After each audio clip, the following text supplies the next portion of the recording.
Everyone my age remembers where they were and what they were doing when they first heard about the contest. I was sitting in my hideout watching cartoons when the news bulletin broke in on my video feed, announcing that James Holiday had died during the night. I'd heard of Holiday, of course. Everyone had. He was a video game designer responsible for creating the Oasis, a massively multiplayer online game that had gradually evolved into the globally networked virtual reality most of humanity now used on a daily basis.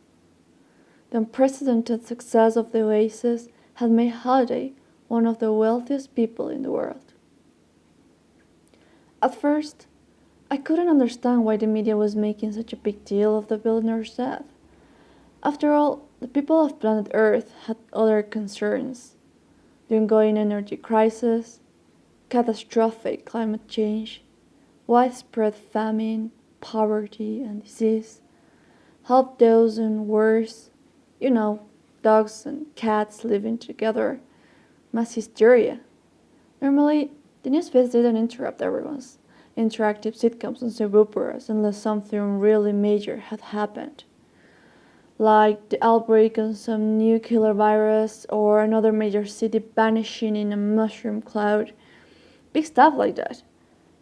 As famous as he was, Holiday's death should have warranted only a brief segment on the evening news, so the unwashed masses could shake their heads in envy when the newscasters announced the obscenely large amounts of money that would be doled out to the rich man's heirs.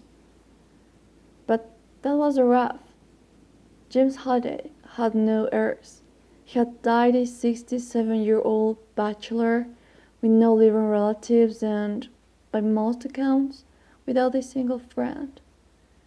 He had spent the last 15 years of his life in self-imposed isolation, during which time, if the rumors were to be believed, he'd gone completely insane.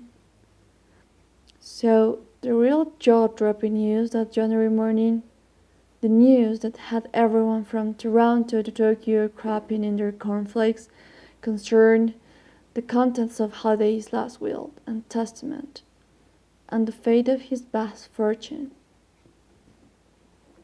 Holiday had prepared a short video message, along with instructions that it be released to the world media at the time of his death.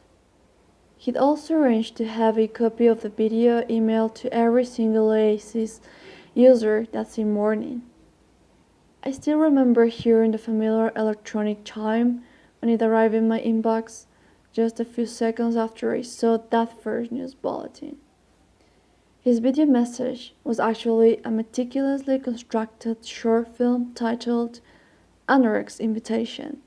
A famous eccentric, Holiday had harbored a lifelong obsession with the 1980s, the decade during which he'd been a teenager. And Anorex's Invitation was crowned with obscure 80s pop culture references, nearly all of which were lost on me the first time I viewed it.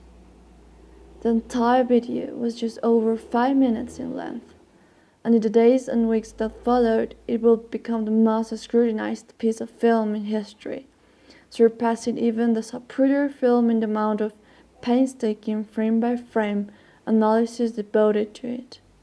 My entire generation will come to know every second of Holiday's message by